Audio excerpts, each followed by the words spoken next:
Acá tenemos los otros dos síndromes, el hipo e el hipertiroidismo, que en general, aunque esto está un poco estereotipado, no todas las personas con hipotiroidismo e hipertiroidismo tienen todos los síntomas. Tenemos que estar muy alertados, sobre todo en clínica, para no confundirlos con trastornos psicológicos de otro estilo. Por ejemplo, el hipotiroidismo se puede presentar como una persona extremadamente fatigada, que ha aumentado mucho de peso, come poco, pero sin embargo todo lo que come parece asimilarlo, la piel seca, el- la pérdida de cabello, la constipación, la alta sensibilidad al frío. Y si uno no percibe por ahí estas sutilezas, se puede quedar y focalizar en lo que más nos interesa a los psicólogos, que es el estado de ánimo. Y uno ve un estado de ánimo de una persona deprimida. Y uno puede fácilmente confundir esto con una distimia. La persona que no quiere salir de la cama, que no tiene fuerzas, no tiene ganas, pero que muchas veces la tristeza es reactiva a esa falta de energía y no que está triste y eso genera falta de energía. Entonces, si uno confunde el caballo, el carro lo pone delante del caballo y no ve el orden de la secuencia de los eventos, puede estar tratando durante mucho tiempo una persona con hipotiroidismo sin que ni el sujeto ni el terapeuta lo sepa. Ojo, estos síntomas a veces pueden aparecer en una persona extremadamente delgadita, ¿sí? Porque hay otros factores que regulan el peso corporal. Y esta persona extremadamente delgadita tiene hipotiroidismo igual. ¿Mm? Bueno, y en el hipertiroidismo está acelerado el metabolismo celular. Piensen que el metabolismo celular también genera la termogénesis. La termogénesis es producida por la tiroides porque cuando uno gasta ATP, esas reacciones químicas producen calor, energía calórica, y regulan la temperatura de nuestro cuerpo. De hecho, para generar fiebre, muchas veces recurrimos a la tiroides para aumentar la temperatura corporal. A ver, en el hipertiroidismo, las personas están acelerando tanto su metabolismo celular que algo probable es que adelgacen las muchos reacciones de anticuerpos y demás pueden atacar la grasita que tenemos detrás de los lóbulos oculares, por lo cual los ojos tienden a salirse de las órbitas, pero también le pasa a las personas con miopía muy grave, por lo cual tampoco hay que confundir, hay que preguntar, hay que distinguir los síntomas. Y una persona con hipertiroidismo, que por ahí la vemos corriendo por las paredes, ansiosa, no para de mover las piernas, no para de estar inquieto, no puede dormir, uno lo puede tranquilamente confundir con un trastorno de ansiedad generalizada, porque es muy parecido. ¿Mm?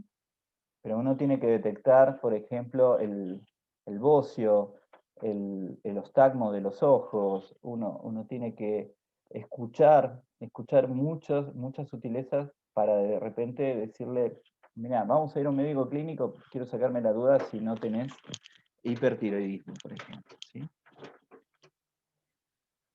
Eh, o la hormona del crecimiento. La hormona del crecimiento se va a producir a través de estos pasos. Las parvocélulas secretan la somatostatina, que es el primer factor liberador de esta hormona, y la hormona del crecimiento es el producto final de la hipófisis, de la adenohipófisis. La hormona de crecimiento, si bien va a ser fundamental en los diferentes momentos del desarrollo, donde se van a dar los estirones en los chicos, en, lo que hacen estas hormonas es agarrar la zona flexible del hueso que se llama placa de crecimiento y van a influir sobre ella para que se vaya expandiendo y alargando los huesos. ¿Mm?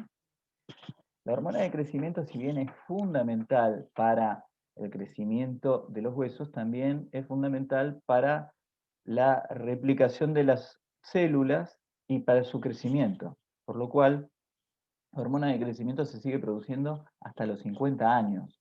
¿Mm? Algunas patologías de hormona de crecimiento. ¿A quién les hace acordar esta persona que estamos viendo acá? Cuéntenme. ¿Algún dibujito animado? Creo que Shrek estaba basado en eso, pero no sé. Es Rech. Sí, está basado en la acromegalia. La acromegalia es cuando, por ejemplo, un tumor en la adenohipófisis a una Perdón, persona. dije eso, pero quise decir ese caso. Perdón. Bueno, esta persona que estás viendo acá es un boxeador famoso que tenía acromegalia y en la cual creo que es un boxeador francés y en el cual se basó el dibujito de Rech, ¿sí? Y lo que tenía este boxeador es que tenía acromegalia, un tumor hipofisiario, lo agarró de grande, cuando ya había crecido y las placas de crecimiento de los huesos ya se habían cerrado, entonces le empieza a crecer la mandíbula, le empiezan a crecer las manos, los pies, y se producen este tipo de, ¿cómo se llama?, de, de características faciales y corporales, donde no es un gigante, pero sí tiene las extremidades del cuerpo extremadamente desarrolladas. Cuando el problema hipofisario es mucho más temprano, puede producir el gigantismo. Esta persona no está sobre zancos, es así, ¿sí? Y pueden superar a veces los 2,5 metros, y hay documentados personas de 3 metros.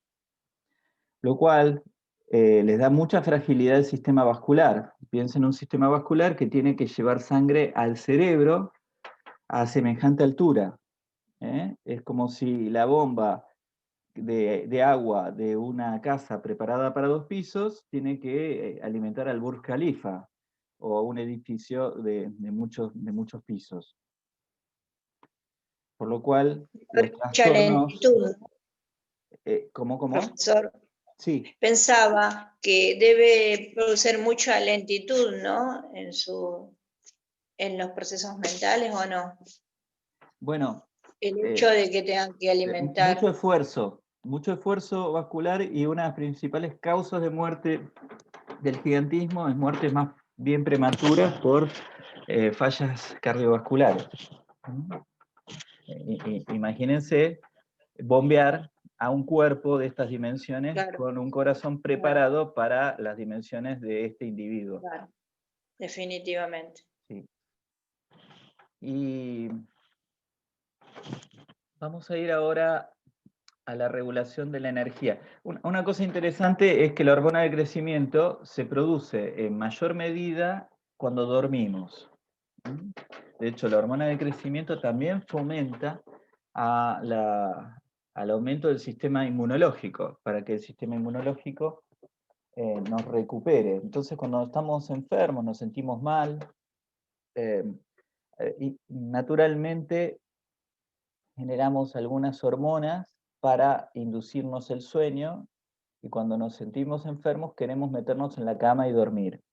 Porque cuando nos metemos en la cama y dormimos y entramos en las primeras fases del sueño, baja el cortisol, aumenta la hormona del crecimiento, suben los factores inmunológicos y nos ayudan a combatir la infección.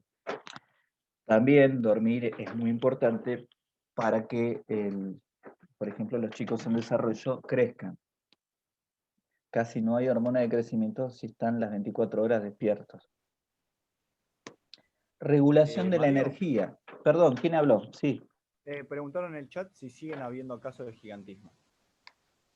Siguen habiendo casos de gigantismo, sí, por tumores hipofisarios, sí.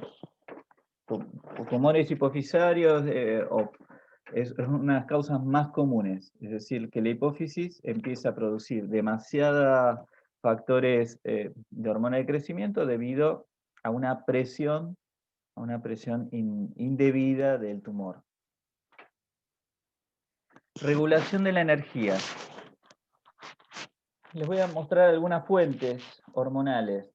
Una de las fuentes de la regulación de energía la hace el hipotálamo lateral a través del sistema nervioso autónomo, y una de las vías es utilizar la glándula suprarrenal. Suprarrenal quiere decir que está por encima de los riñones. Renal de riñón y supra por encima. Y lo que producen son hormonas como la adrenalina, noradrenalina, que acuérdense que como estaban patentadas debíamos llamarlas epinefrina y norepinefrina, ¿se acuerdan? ¿Sí? Estas hormonas regulan, por ejemplo, el gasto de energía. Si estamos haciendo actividad, estamos en vigilia o estamos en una situación de estrés, de supervivencia, vamos a aumentar, por ejemplo, la presión sanguínea, vamos a aumentar el volumen de sangre a través de aumentar la frecuencia y la fuerza con que el corazón bombea sangre a través de los receptores beta adrenérgicos del corazón. Los pulmones van a producir broncodilatación para absorber más oxígeno, y el oxígeno es uno de los componentes con los cuales generamos ATP, adenosín trifosfato, el sudor para hacer una actividad física y refrigerar los músculos. Bueno, todas estas cuestiones que hacen al aumento del gasto energético está regulado por el hipotálamo y el sistema nervioso autónomo. Otra tiene que ver con el sistema digestivo. El sistema digestivo tiene que regular el ingreso de las tres grandes fuentes de energía. Una va a ser la glucosa, otra va a ser los lípidos, y otras van a ser los aminoácidos. La glucosa se va a almacenar principalmente en el hígado. Los lípidos como células adipositas, y los aminoácidos que se obtienen a través de las proteínas en las fibras musculares. Ahora, ¿cómo regulamos este ingreso de energía, su guardado y su utilización?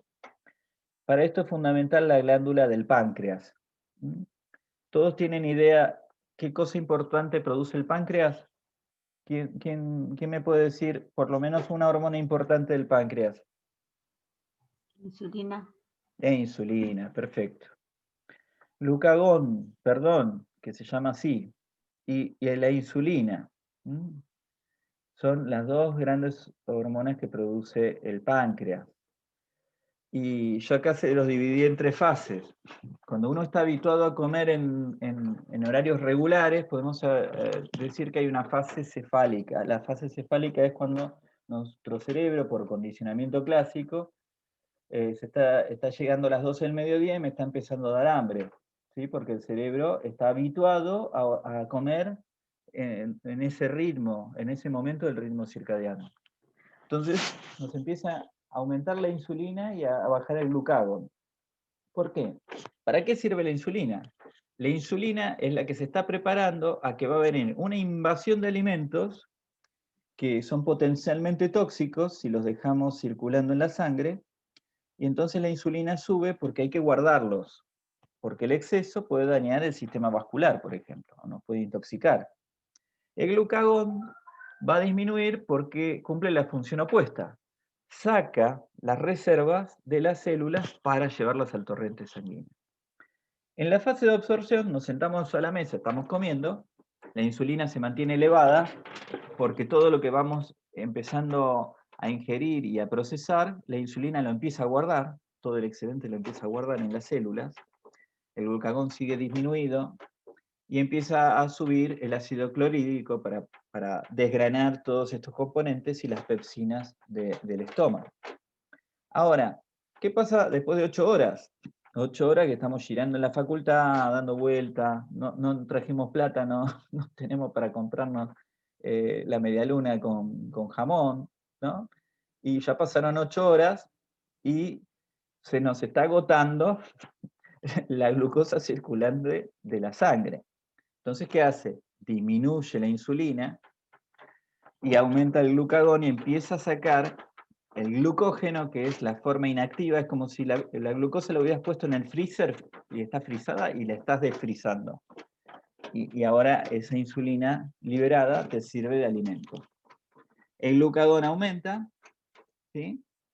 que está liberando a la glucosa, y si no es suficiente, empieza a liberar los ácidos grasos de las células de los adipocitos, y si fuera en el caso extremo, acabaría liberando, nos mataría fibra muscular, nos bajaría la fibra muscular porque empezaríamos a utilizar como última fuente energética nuestra musculatura, como pasa en los trastornos de la alimentación, que durante mucho tiempo están en fase de inanición, en fase de ayuno prolongado. Bueno, acá les quería mostrar dónde están los adipocitos, ¿no? Por si no lo sospechaban, acá tenemos la sombra de los adipocitos en nuestros cuerpos.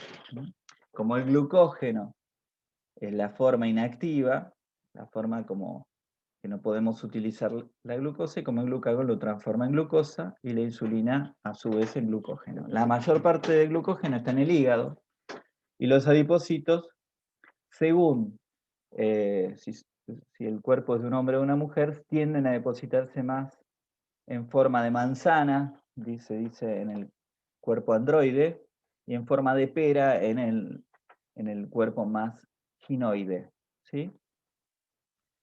Bueno, hormonas sexuales. Hormonas sexuales. También, las parvocélulas liberan factores liberadores para producir hormona luteinizante y folículo estimulante. Se llaman las gonadotrofinas. Gonadotrofinas quiere decir que van a interactuar con las gónadas y van a producir la producción de sus propias hormonas. Ahora, son las mismas hormonas que van a interactuar con dos sistemas sexuales distintos. Entonces, no es lo mismo interactuar con ovarios que con testículos. El producto es la espermogénesis, en el caso de los testículos, y la ovulación, en el caso de los ovarios. Ahora, la producción de hormonas sexuales secundarias a través de los órganos sexuales va a ir produciendo las características sexuales secundarias de los individuos. Por ejemplo, les cuento algunas cuestiones de la evolución, aunque no lo tengan en el módulo, se los agrego como algún contenido. Los caracteres sexuales secundarios son aquellos que solamente poseen uno de los dos sexos, cuando la reproducción es sexuada, obviamente, que no están presentes en la infancia del individuo, no están presentes cuando el individuo no es capaz de reproducirse, sino que van a presentarse conjuntamente con la madurez sexual. Algunos ocurren solo en la época reproductiva. Por ejemplo, hay gorriones que generan todo un aparato de canto para que solo en primavera esté presente, y durante el resto del año ese aparato que canta y seduce a otras pajaritas no va a estar presente. Es decir, a veces está presente ese rasgo sexual secundario solo en época reproductiva. Y en general no incrementan la supervivencia, en general la reducen. Por eso le quería mostrar, por ejemplo, miren la ornamenta esta, que a no es un ciervo, pero es parecido, lo hace muy atractivo a las otras ciervas, lo ven con eso y quieren estar con él, pero le consume tanto calcio ponerse esa ornamenta que atenta contra su propia supervivencia. ¿Se entiende? Porque en la evolución es más importante reproducirse y dejar descendencia que vos la pases bien o que sobrevivas. ¿Sí? Miren este pavo real, miren la cola que tiene. Si viene un zorro, ¿creen que esa cola lo va a favorecer para escaparse? Se va a caer, se va a tropezar. Pero ¿saben qué? Este pavo real con esa cola tiene a todas las pavas detrás. Bien, y le da un apareamiento exitoso. Entonces, ¿para qué están los caracteres, estos rasgos sexuales secundarios? En general, estos rasgos sexuales secundarios que son observables, que son visibles, suelen esconder un carácter sexual, no sexual beneficioso. Por ejemplo, este pavo real que tiene esta cola debe tener un muy buen sistema inmunológico por el cual estas plumas tienen este colorido y esta forma espumosa. Si esta pava le gusta este pavo real y se cruza, su descendencia puede heredar ese muy buen sistema inmunológico para sus crías. Entonces se empieza a volver muy abundante en la segunda generación, que sobrevivieron más porque tenían mejor sistema inmunológico, que te guste más el rasgo, que te gusten las colas muy coloridas, y que esté más presente también el sistema inmunológico más beneficioso en los individuos que tuvieron más chance de sobrevivir. Bueno, para eso en general están esos rasgos. Bueno, acá vemos cómo la morfología de hombres y mujeres tiene que ver con estas hormonas sexuales secundarias que están generando dos tipologías distintas, ¿m? Que hacen atractivo al sexo opuesto. Igual nos vamos a meter en un ratito con la homosexualidad también, pero espérenme un cachito. Yo le voy a preguntar ahora a ustedes, con toda sinceridad, hay muchas chicas seguramente en el grupo, les voy a preguntar, acá tenemos varios rostros, ¿cuál les gusta más? ¿El 3, el 2, el 1? También a las chicas y a los varones les pregunto por igual, ¿sí? ¿El 4 o les gusta el 1, el 2, el 3 de las mujeres? A ver, le corro un poquito. ¿Alguien me quiere decir cuál les resulta más atractivo? Si quieren, si les da timidez hablar de estos temas, lo ponen acá en el chat. Lucila, no digo el nombre, perdón, no digo el nombre. Acá dicen 2 o 3, 2, el 2, el 2. En ambos casos está bien. ¿Qué ambos casos? Bárbara, especifica. 2, 2, 3 o 2. Che, con 1 y 4 no Me salen. parece que se refiere a que 2 en el caso del hombre y 2 en el caso de la mujer. Ah, 2 en mujer y 2 en el hombre. Ah, perdón.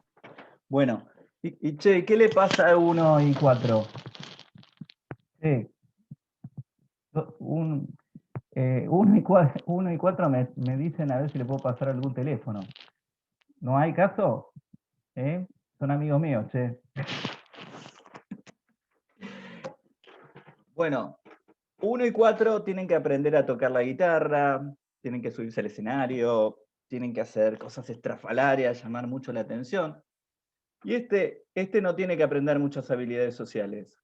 Con que se quede ahí parado en un boliche es suficiente. Pero estos tienen que hiper aprender un montonazo de habilidades, ¿no? Tienen que remarla. Bueno, ¿qué pasa con las mujeres? A ver, ¿hay varones o mujeres? Se votó mucho por el 2 y acá hay un voto por el 1. Por el 1. Por el 1. Por el 1 y muchos por el 2. Y muchos por el 2.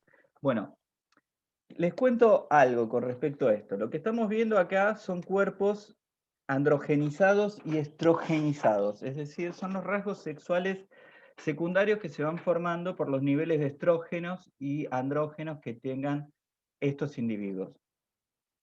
Evolutivamente, el tipo más agresivo es el 3, porque por los niveles de testosterona su cerebro lo hace más agresivo, pero si bien puede ser más atractivo, también puede producir un poquito de temor en las mujeres porque es el que podría ser más violento con ella y con sus crías.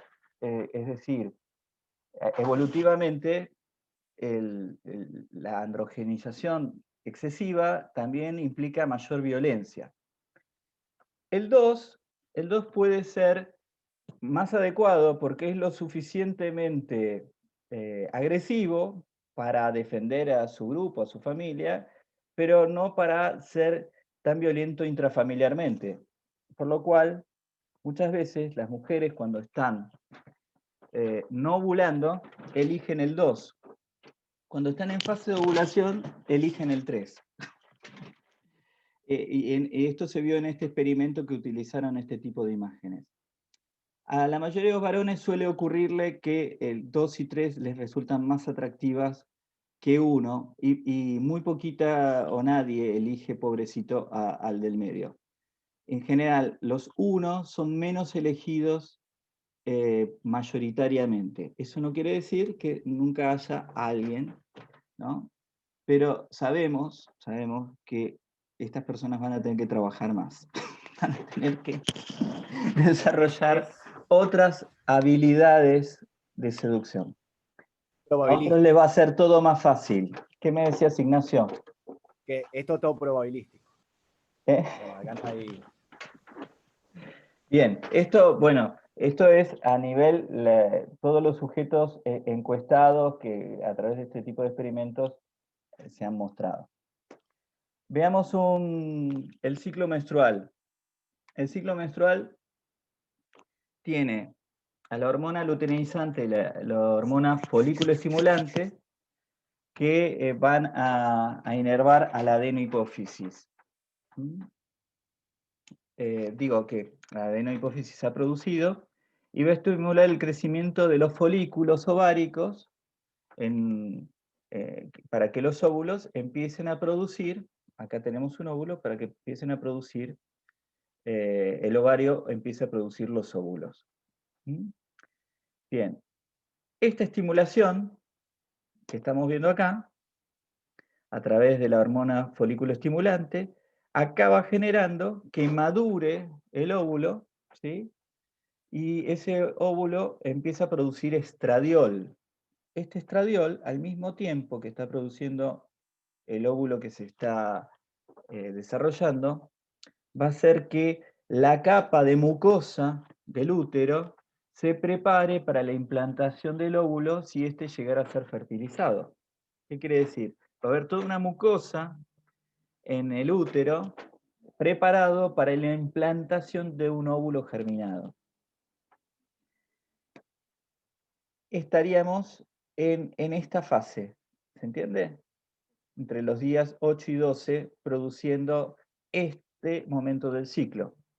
La ovulación se produce cuando se desprende directamente el óvulo, ¿sí? Se ha desprendido ya, ha madurado y se ha desprendido, y a través de la trompa de Falopio empieza a viajar hacia el útero, donde ya se empieza a preparar. Ya está preparado para ser fecundado. Luego, lo que ha quedado, el remanente, se llama el cuerpo lúteo. El cuerpo lúteo está produciendo estradiol y progesterona. Y la progesterona es lo que fomenta, lo que favorece que los espermatozoides puedan fecundar este óvulo que está ahora preparado ahí, esperando en el útero para ser fecundado. Ven cómo el cuerpo lúteo, cuando lo vemos en esta circunstancia, por eso se llama hormona luteinizante, porque va generando el cuerpo lúteo, y el estradiol y progesterona que están produciendo fomentan que después de la ovulación tenga más chances de ser fecundado el óvulo. ¿Qué ocurre si esto no se produce? Bueno, se termina el cuerpo lúteo, cae la progesterona, cae el estradiol, y toda esa mucosa construida por el estradiol se cae en forma de menstruación, que es la parte de los primeros 7 días que vemos acá en el ciclo. ¿Mm? Sí, profe, una pregunta. Sí, decime, Pato. Pero una consulta, no sé si me la podrá responder, pero ¿por qué en algunas personas, no sé si en todas, la menstruación es tan dolorosa? Bueno, se debe a las prostaglandinas. Las prostaglandinas se liberan durante la menstruación y son los que producen plegamientos sobre las paredes del útero, que tiene una musculatura que al plegarse puede generar dolor. Algunas personas, mujeres, producen mayor cantidad de prostaglandinas y suelen producir más dolor, y otras producen menos prostaglandinas y tienen menos dolor. Para colmo, algo que inhibe las prostaglandinas es la aspirina, pero también la aspirina es un antiagregante plaquetario, por lo cual aumentaría la menstruación. Claro. Tenés que usar otro tipo de analgésicos para no deteriorarlo. Una consulta: ¿por qué los anticonceptivos con estrógeno y progesterona y otros solo con progesterona, pero no varía la efectividad? ¿Por qué hay anticonceptivos con estrógenos y progesterona? Bueno, porque lo que están haciendo es evitando esta primera parte de la maduración. Si vos elevás en esta primera fase tanto estrógeno como progesterona, no llegás a generar que la hormona luteinizante, folículo estimulante, genere la maduración ovárica, ¿sí? Vas a evitar la menstruación, obviamente, porque dejas la mucosa intacta. Evitas que el individuo menstrue, pero también evitas que esto madure. ¿Se entiende? ¿Sí? Si lo tomas mal y esto ya maduró, lo único que vas a hacer es que, es decir, si no esperás el tiempo adecuado para evitar el nuevo ciclo donde empieza a madurar el primero, lo único que vas a hacer es favorecer que queden embarazadas, ¿sí? Por eso tenés que esperar el término adecuado para empezar a tener relaciones sin protección. ¿Ahí se entendió? Perfecto. Bueno, voy a finalizar acá.